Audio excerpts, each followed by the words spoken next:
This is a true story adaptation. In April, at a funeral home in Hengyang County, Hunan Province, a middle-aged man collapsed in front of 3 coffins, tears streaming down his face. In just one fateful day, he had lost his beloved wife and 2 precious young children. It's hard to imagine that the one responsible for this tragedy was a 12-year-old boy, his own nephew. When arrested by the police, the young boy, who had taken 3 lives, showed no fear and calmly said, "I must study hard to repay my uncle's kindness." So what turned a child into someone so ruthless? And why did he say such words to his uncle? Let's uncover the mysteries surrounding this case in today's video.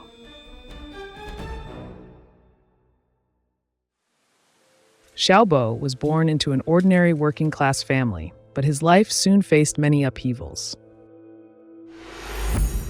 When Xiaobo was just 6 years old, his parents divorced, leaving a deep wound in his heart. His father often worked far away, while his mother remarried and rarely contacted him. In the end, Xiaobo was sent to live with his paternal grandparents, where he grew up without the love of his parents.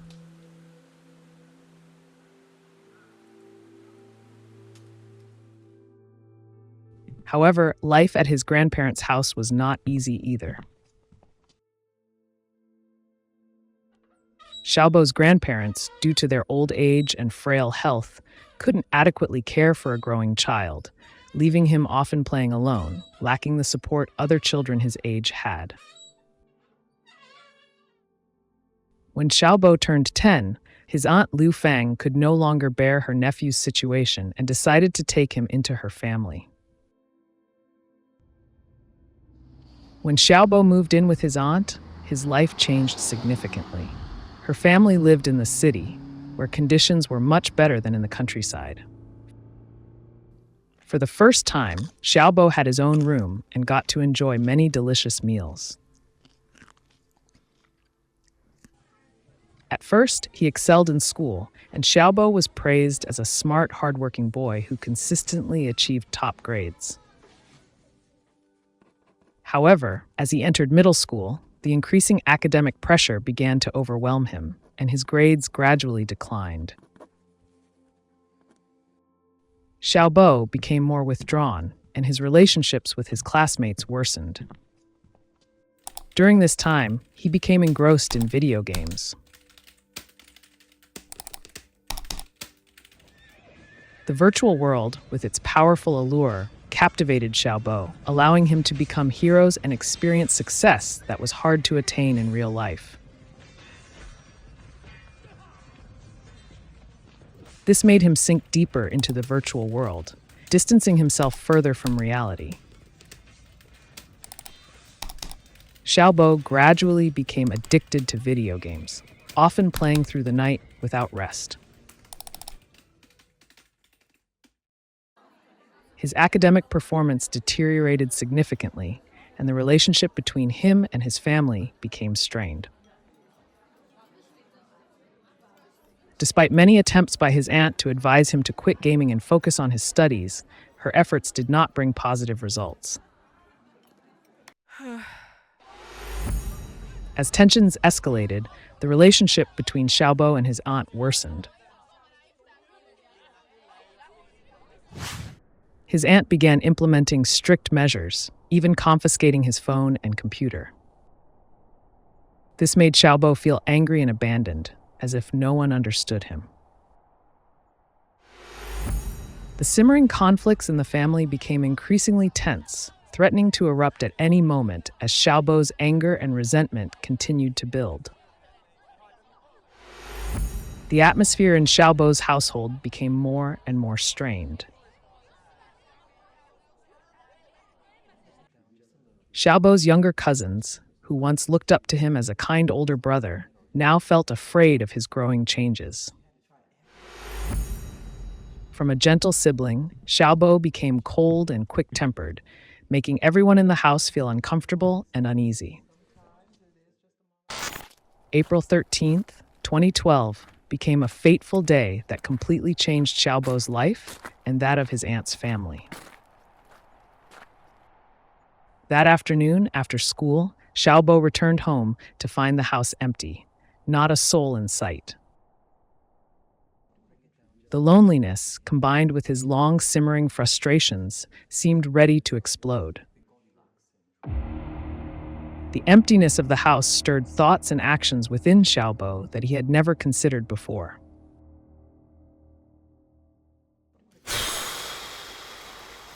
Xiaobo sighed, recalling his aunt and uncle's words that morning, telling him they would be home late because of work. His stomach growled after many hours without eating, and after rummaging through the kitchen, all he found were a few packets of instant noodles, something he wasn't fond of. This deepened his resentment toward his aunt and uncle. He sat down on the sofa, turned on the TV, and tried to forget the discomfort inside him. A while later, his two cousins came home from school, laughing cheerfully and carrying some snacks. They seemed so carefree, with nothing to worry about. Their arrival made Xiaobo even angrier, as if the gap between him and his aunt's family was growing larger. Seeing the joy on his cousins' faces, Xiaobo felt an indescribable sense of jealousy. Why were they so happy while he was always left behind, forgotten? Shortly after, his younger cousin teased him. "Brother, if you keep being lazy like this, you won't even have a bite of food to eat in the future." Those seemingly innocent and harmless words ignited the smoldering anger inside Xiaobo, causing his resentment to surge even higher. At that moment, a dark thought began to form in his mind. Without saying a word, Xiaobo quietly walked into the kitchen and grabbed a butcher knife from the table.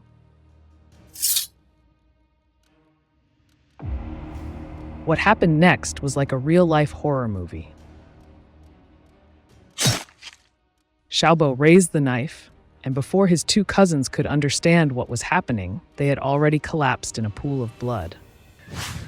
Xiaobo's face showed no emotion, still holding a chilling, cold expression, as if he had transformed into the assassin characters he had once played in his video games. But just as he was about to leave the scene, unexpectedly, Liu Fang, his aunt, walked in carrying bags of groceries she had just bought. The horrific scene before her made her scream in fear, but before she could react further, Xiaobo swung the knife again, coldly ending his aunt's life. After that, he grabbed some money and food, then quickly left the blood-soaked house, leaving behind the 3 bodies of his once close relatives. As soon as they received the report of the crime, the police quickly launched an investigation. At the scene, they found a crucial piece of evidence, a bloody fingerprint. After matching it, the fingerprint was confirmed to belong to Xiaobo. Surveillance footage also captured the image of a suspicious figure, drawing the attention of investigators, and gradually, all clues pointed toward Xiaobo. A warrant for Xiaobo's arrest was immediately issued, along with a large-scale manhunt across the city. His image appeared on every street corner, making the public wary. Many people also voluntarily joined the search effort, while the media constantly updated information about the case, fueling public interest. Society at large was abuzz with discussions about the case, endlessly debating what could have driven a 12-year-old boy to commit such acts and raising numerous questions about youth education. As the police intensified their manhunt, an unexpected discovery brought a new twist to the case. A passerby at a public square recognized Xiaobo as he wandered the streets searching for food. The police quickly arrived at the scene and arrested Xiaobo, who offered no resistance.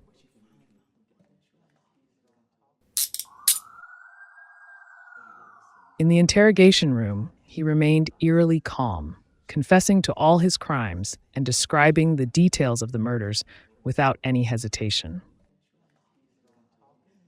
The boy's calmness at just 12 years old left investigators bewildered, and to better understand his abnormal psyche, they decided to bring in psychological experts. The psychologist asked Xiaobo a series of questions about his family background, school life, and personal interests. But surprisingly, Xiaobo answered fluently, without hiding anything, as if he had nothing left to lose. However, when the topic turned to his future, Xiaobo suddenly became enthusiastic. He said, "I will study hard, and when I grow up, I will repay Uncle Wendong for raising me." Xiaobo explained that his uncle, Wendong, had always treated him well and was the only person who truly cared for him. Despite committing such a serious crime, he still hoped he could make amends for his mistakes. Upon hearing Xiaobo's response, the psychologist gave a preliminary assessment that he might suffer from certain personality disorders and would require long-term psychological therapy. The expert recommended that during the trial, Xiaobo's special circumstances should be considered and psychological support should be strengthened. Ultimately, the court decided not to impose a criminal sentence, as Xiaobo was under 14 years old. He was sent to a reformatory school for rehabilitation and education to help him gradually change his behavior and mindset. The court's verdict surprised many and sparked heated debate on social media. Some believed the law should be stricter, arguing that even though Xiaobo was a minor, he should still be held accountable for his heinous actions. Others, however, felt the verdict reflected the law's compassion, giving a child who made mistakes a chance to correct them. The debate continued, reflecting society's complex views on juvenile crime. However, for the person directly affected by the case, Li Wendong, the verdict felt like salt on his wounds. Li Wendong had lost his beloved wife and 2 young children in one horrific night, shattering his family in an instant. Every time he returned to the house once filled with laughter, he was overwhelmed by a suffocating silence. Sometimes, Li Wendong would stare at a picture of Xiaobo, trying to find some trace of cruelty in his innocent face, but each time he failed. On quiet nights, he would often be woken by nightmares. In his dreams, he saw his family being killed one by one before his eyes, while he stood helpless, unable to stop it. He began turning to alcohol, using its numbing effects to escape the crushing reality weighing on his mind. Friends grew increasingly concerned about Wendong's deteriorating state, and after many attempts to counsel him, he finally agreed to see a therapist. Over time, Li Wendong's condition gradually improved. He began making efforts to reintegrate into society, participating in community activities, and seeking new meaning in life. Not only that, but he also decided to establish a fund to support children who are victims of domestic violence. In this way, Li Wendong hoped to honor the memory of his lost family while contributing to the prevention of similar heartbreaking tragedies in society. Meanwhile, Xiaobo, after being sent to the reformatory school, faced many challenges in adapting to his new environment. At first, he often kept to himself, rarely interacting with those around him. The staff and psychological experts had to be patient over a long period to help him gradually open up. During his psychological counseling sessions, Xiaobo began reflecting on his actions and started to understand the severity of the mistakes he had made. When thinking about his future, he was filled with conflicting emotions, feeling both hopeful and confused, yet lost. The case triggered deep reflections in society about the education of young people, highlighting the lack of family education, the immense pressure of academics, and the negative impact of video games. At the same time, the incident served as a wake-up call, reminding us of the importance of caring for the development of the younger generation. Only when society comes together in collective effort can we create a healthy and better environment for future generations to grow. Next, please follow the case. England has endured a shocking ordeal with a haunting murder case that has left an indelible mark on the minds of many. A couple carried out a series of murders and buried the victims' bodies right under their own home. What is frightening is that among the 12 bodies found was their own daughter. The victims, mostly young women, endured immense pain and horrific torture before they died. So what drove them to become such ruthless killers? And what did the young girls unfortunate enough to fall into their hands endure before their deaths? Join us as we explore each chilling detail of this case in this video.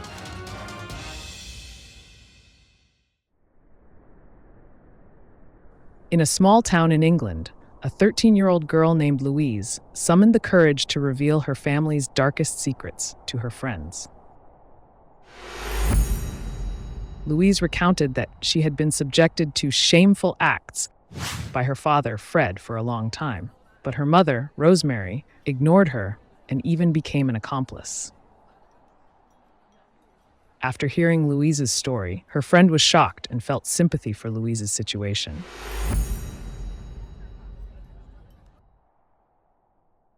Ultimately, after careful consideration, her friend's mother decided to report it to the police.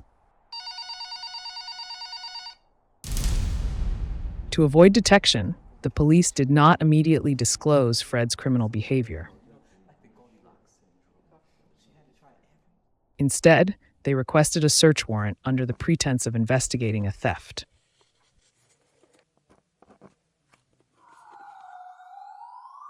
When they executed the raid and searched the house, the police immediately noticed a foul smell in the air.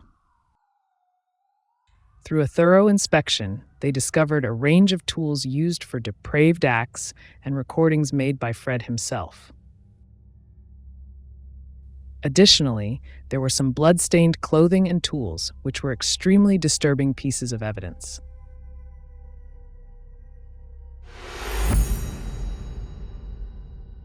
Subsequently, the police took Louise and her siblings to the station for questioning. With patience and a skillful psychological approach, the officers made the children feel safer and more comfortable to share.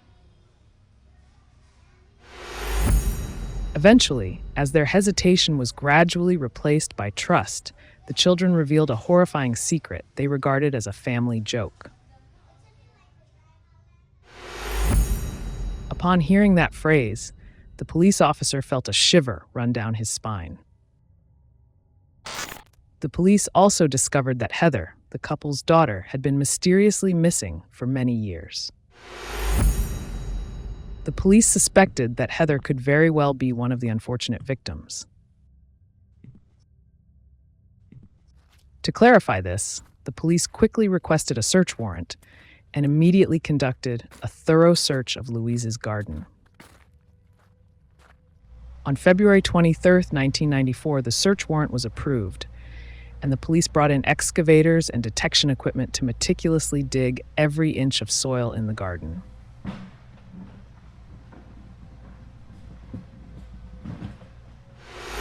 What is that? A police officer suddenly shouted, pointing at the freshly turned mound of dirt. In the midst of the mixed dirt, a decaying piece of plastic was revealed, its color altered over time. An experienced police officer immediately recognized this could be the crucial clue they had been searching for. As they slowly peeled away the plastic layer, a bag containing body parts began to come into view, revealing a horrific crime. DNA testing confirmed that the body in the plastic bag was indeed Heather West, the girl mentioned by the children in the family. At the time of her disappearance, Heather was only 16 years old, and as suspected by the police, she had been buried in the garden. Next to her body, the police also found a length of clothesline used for binding. This indicated that Heather had not died of natural causes, but had been brutally murdered. Faced with irrefutable evidence, Fred finally confessed that he was the one who killed Heather.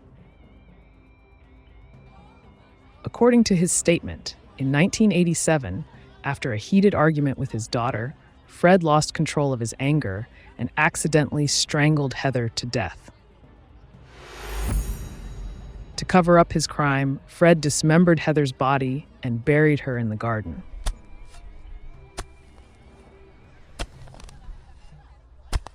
Not stopping there, Fred also revealed that 2 other bodies were buried in this garden. One was Shirley Robinson, 21 years old, and the other was her 19-year-old friend. Fred claimed that the 2 girls had asked for a ride, but during the journey, they had an argument, and he killed both in a fit of rage. As the investigation escalated, the police uncovered horrifying things hidden within Fred's small house. 9 other bodies were buried there. Among Fred and Rosemary West's victims were Rena, Fred's first wife, and Charmaine, the daughter he had with Rena. Their bodies were concealed in a dark basement beneath the bathroom floor. Those dark, damp, and cold corners had become a hiding place for gruesome crimes. Fred and Rosemary, though appearing to be a normal couple on the outside, were in fact cold-blooded killers who buried their unfortunate victims right under their home. What was even more horrific was that they lived for many years above those bodies, showing no signs of fear or remorse. When the case was made public, all of England was shocked. Many wondered what had turned Fred and Rosemary into such cold-blooded killers. Were they inherently embodiments of evil? In reality, their brutality and inhumanity did not stem from instinct, but rather were consequences of a deeply unfortunate childhood. Fred West was born in 1941 into a poor family in England, where violence and deviance became a daily habit. In this family, incest seemed to be regarded as normal, and abuse was an inseparable part of life. From a young age, Fred witnessed immoral relationships among his parents and siblings, which gradually affected his psyche. As he grew older, Fred became a persistent troublemaker. He was arrested multiple times for offenses including theft, fighting, and even committing indecent acts with his own sister. In Fred's eyes, women were merely tools to satisfy his desires. He could abuse, mistreat, and even murder them without feeling any guilt.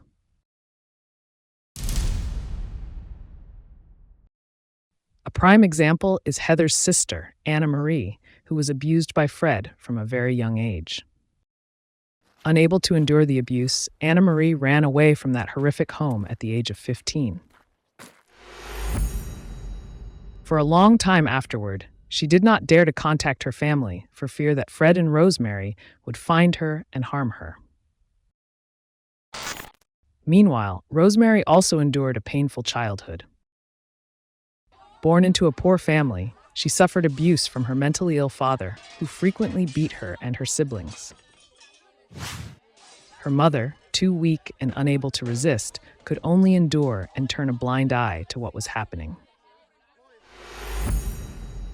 This created a Rosemary who was indifferent to the pain of others and contributed to the development of her later brutal and ruthless personality. In such a dysfunctional family environment, Rosemary gradually formed a warped personality and a tendency toward violence. From her teenage years, Rosemary began to exhibit signs of a warped psyche, particularly an obsession with wanting to torment others. As an adult, Rosemary did not abandon this tendency, but rather brought it into her family life. She directed her cruelty towards Fred's children, applying terrifying forms of abuse. This led to the painful death of Charmaine, one of Fred's daughters, who had no capacity to resist or react against Rosemary's cruel actions. Ultimately, Fred and Rosemary had to pay for their crimes, but the innocent lives they took can never be reclaimed.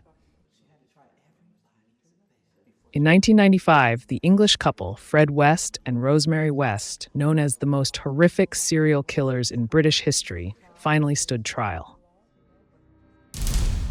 Fred, fearing imprisonment, took his own life to end his criminal life. Meanwhile, Rosemary, who refused to accept her guilt, was sentenced to life in prison and had to spend the rest of her life behind bars. However, in all this tragedy, those who were most deeply harmed were none other than their children. The children grew up in an environment filled with fear and violence, and even though they could eventually escape that hell, the shadows of their traumatic childhood would follow them for the rest of their lives. A prime example is Louise, the brave girl who stood up to expose her parents' crimes. Throughout the trial, she had once refused to testify in court out of fear of retaliation and still held some emotional ties to her family. After the case concluded, Louise was placed into the foster care system, given a new name to start anew. However, the painful memories of her childhood continued to haunt her, causing indelible traumas. Ultimately, unable to overcome that pain, Louise suffered from severe depression, and the tragedy continued when she decided to end her life in her 30s. Meanwhile, Mae Jean, one of Fred and Rosemary's other children, chose to deny her parents' crimes. During the trial, Mae Jean firmly asserted that she had never been abused and refused to cooperate with the police throughout the investigation. Even when Fred and Rosemary were convicted, Mae Jean still did not believe the allegations against them. She maintained that her parents were innocent and held on to her faith in them despite the overwhelming evidence. Surprisingly, after they were imprisoned, she regularly visited them in jail, steadfast in her belief that her parents were not the perpetrators of the horrific crimes that had shocked the public. Mae Jean's steadfastness and blind faith leave many astonished, raising questions about whether she might become the next murderer like her parents. After analyzing the case of Fred and Rosemary, it is hard not to shudder at their cruelty. They were not only cold-blooded killers, but also demons in human guise, destroying many innocent lives and even shattering the futures of their own children. It is difficult to imagine what those children had to endure living in such a hell, carrying soul wounds that would never heal. Even if they managed to escape that terrifying home, the shadows of their childhood would continue to haunt them, a burden weighing heavily on their lives. Such familial crimes have left profound psychological scars, passed down from generation to generation, devouring pure souls. Perhaps this is the most painful aspect of this case. It is not just a physical devastation, but also a spiritual ruin, leaving behind an unending despair. Next, please follow the case. Unexpected tragedy, deadly secrets hidden behind the model family. In a quiet neighborhood in Frederick, Colorado, the Watts family seemed to be living the perfect life. A loving husband, a vibrant wife, and two beautiful little daughters. But behind closed doors, darkness was slowly creeping in. On a fateful night in August 2018, Chris Watts shattered the illusion of a happy family, committing an unimaginable crime. He coldly took the lives of his pregnant wife, Shannon, and their two daughters, Bella and Celeste, in a brutal act that shocked the entire nation. What drove this seemingly perfect father to murder his entire family? Uncover the chilling details of betrayal, lies, and hidden desires in a case that will forever haunt those who hear about it. Based on a true crime, join us as we unravel this gripping story filled with suspense and tension. But first, don't forget to subscribe to the channel to get notified whenever we release a new video. The house at 2825 Saratoga Trail, Frederick, Colorado, with its spotless white walls, tidy front garden, and peaceful atmosphere, looked like the perfect home that every family dreams of. It was where Shanann Watts, her husband Chris Watts, and their two young daughters, Bella and Celeste, had lived for nearly 6 years.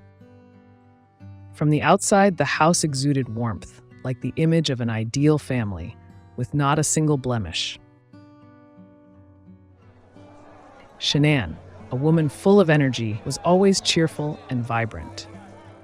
She worked as a sales representative for a health and wellness company, a job that not only provided a decent income, but also helped her become a model of a successful woman. Chris, her husband, was an engineer for a major oil company.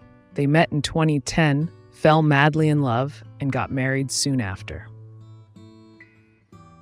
Their lives were filled with happiness when they welcomed their two little daughters, Bella, born in 2013, and Celeste, born in 2015. The family photos on Shannon's social media were always radiant with smiles, hugs, and overflowing love. But inside that White House, a dark shadow had begun to loom, and the cheerful laughter had gradually given way to a cold silence.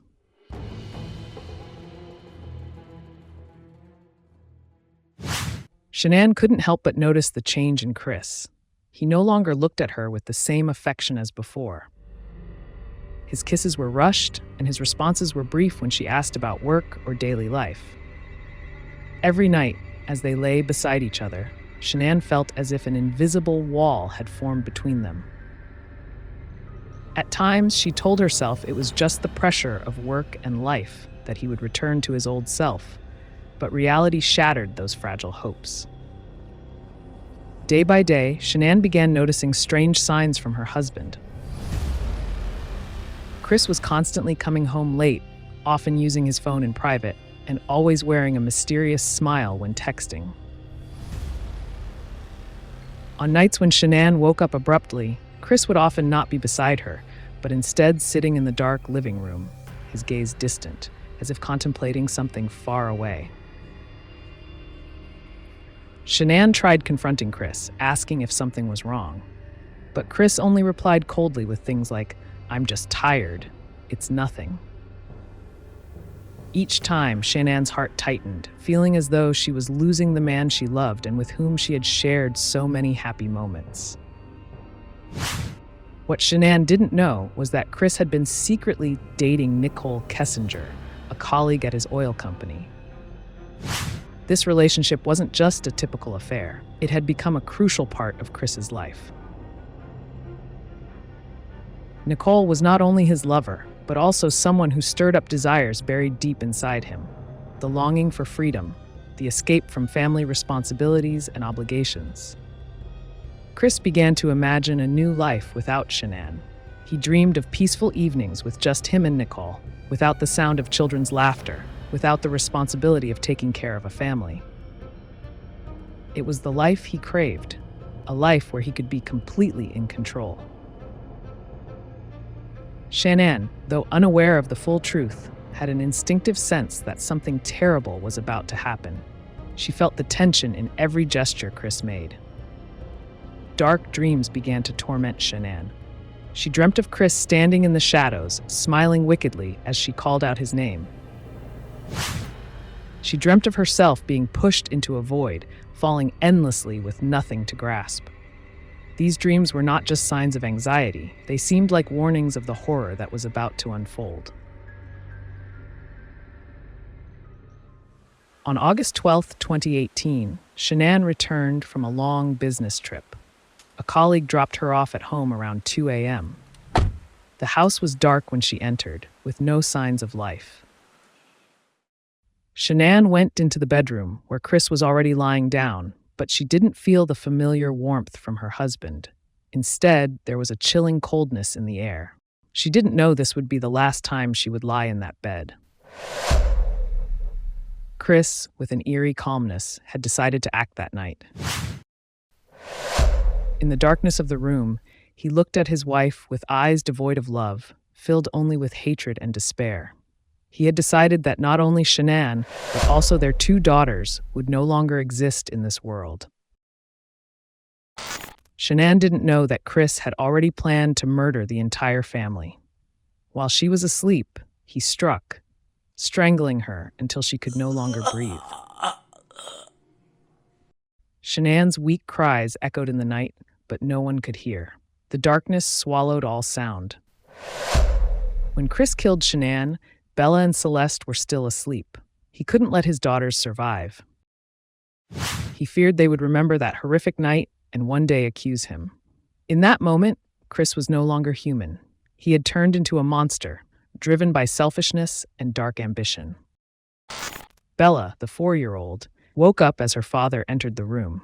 She smiled and called out to him in her innocent voice, "Papa, Papa," unaware that the next few moments would be her last. He killed her right there, strangling his little girl with the same hands that had once embraced her. Celeste, the 3-year-old, was killed soon after, in the absolute silence of the dark night. Chris then took the bodies of Shanann and their 2 daughters outside and buried them at an oil field where he worked. Shanann was buried in a shallow grave, while Bella and Celeste were placed in 2 large oil tanks. He broke the girls' shoulder bones to fit them through the small openings of the tanks. This act was not only brutal, but it also showed Chris's complete loss of humanity. After completing this horrific act, Chris returned home as if nothing had happened.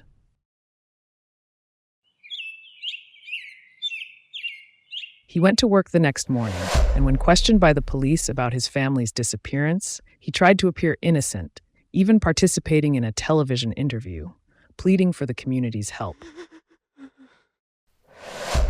He played the role of the grieving husband and father perfectly, but the truth could not remain hidden forever. The investigation began just 2 days after Shanann and her daughters were reported missing.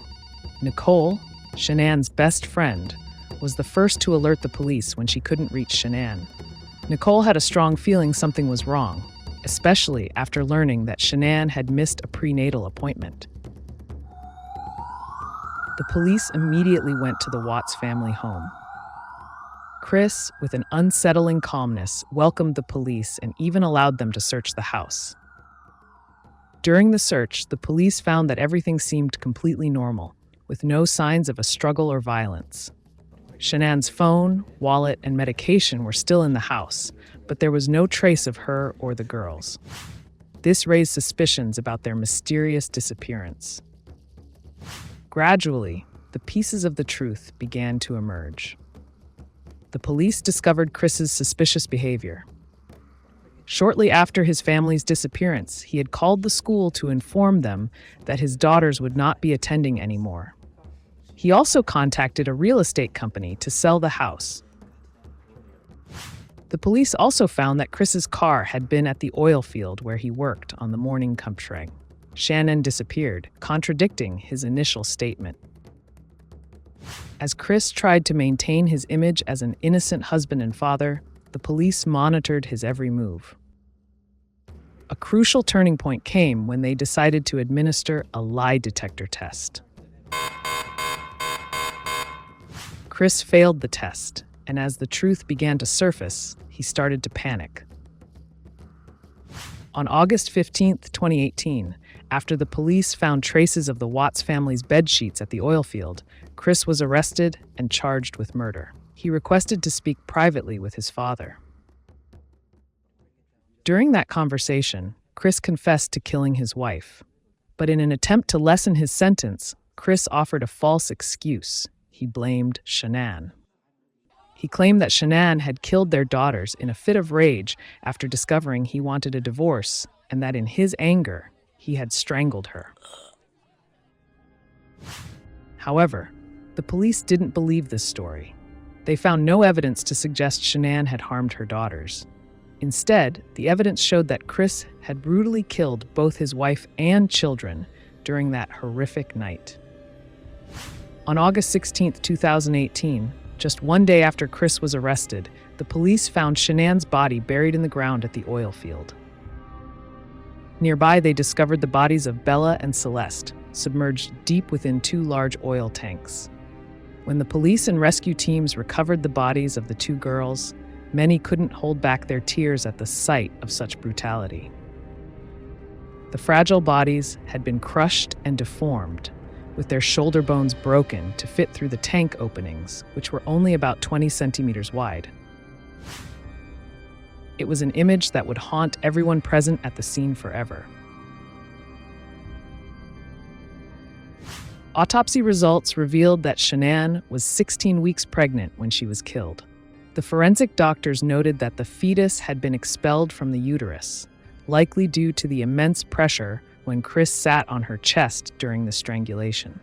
From the autopsy results, the police confirmed that Chris had murdered his wife and children, with no evidence linking Shanann to the deaths of their daughters.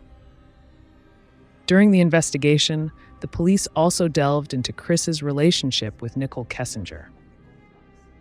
Nicole testified that she knew nothing of Chris's plans and was completely shocked to learn about the case. She claimed that Chris had lied to her, making her believe that he and Shanann were in the process of getting a divorce. Nicole immediately cut off contact with Chris after learning the truth, but their affair had been a major driving force behind Chris's heinous actions. On August 20th, 2018, Chris Watts was indicted on 9 charges, including 3 counts of first-degree murder, 2 counts of first-degree murder of children under 12, 1 count of unlawful termination of a pregnancy, and 3 counts of tampering with deceased human bodies. Chris attempted to reduce his sentence by negotiating with the prosecution to avoid the death penalty. Ultimately, he confessed to all of his crimes. Chris was sentenced to 3 consecutive life sentences without the possibility of parole, 48 years for the unlawful termination of a pregnancy, and 36 years for tampering with bodies. He will spend the rest of his life in prison, isolated and haunted by the atrocities he committed. The house in Frederick, once the home of the Watts family, now stands cold and abandoned. The spirits of Shanann, Bella, and Celeste seem to linger there, never at peace. Each night, neighbors say they can hear the faint cries of children, the sound of footsteps gliding across the stairs, and a chilling coldness that permeates the air whenever someone passes by the house. The story of Chris Watts is not just a simple family tragedy. It also reflects the darkness of the human soul. From a loving husband and father, Chris transformed into a ruthless murderer, driven by selfishness and personal ambition. His dreams of a new life, free from family responsibilities, led him to the abyss of guilt.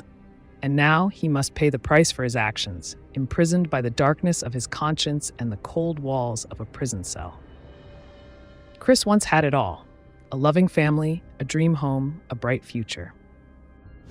But in a dark moment of his life, he lost everything in pursuit of hollow illusions. The murdered souls of his wife and daughters will forever haunt him, not just in his own mind, but in the minds of all who know about this horrific crime.